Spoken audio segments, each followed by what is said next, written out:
Welcome to the Tech Egg. Don't get scrambled. Enjoy the video. In this video, I will explain how to study effectively in a library. First, select a study area that minimizes distractions, perhaps a quiet zone or a private carrel. Before heading to the library, gather all your essential materials like textbooks, notebooks, and pens. Inform your friends or family of your study schedule to prevent any unexpected interruptions. This preparation ensures you can dive straight into your work without needing to leave your spot. Once you've found your spot, take a few moments to organize your workspace. A tidy area promotes a clear mind.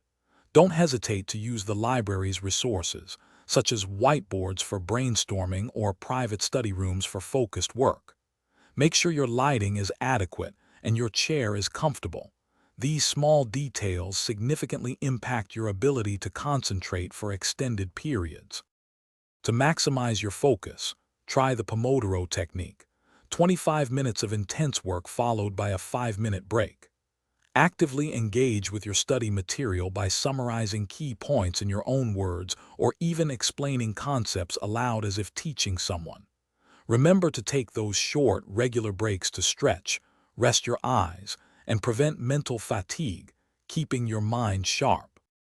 As your study session concludes, take a few minutes to review what you've accomplished and set clear, achievable goals for your next visit.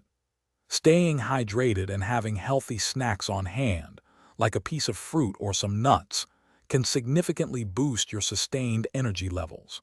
Finally, reflect on the key takeaways from your session and plan how you'll build upon this knowledge in the future. Thanks for watching. Consider subscribing if I helped unscramble your problems.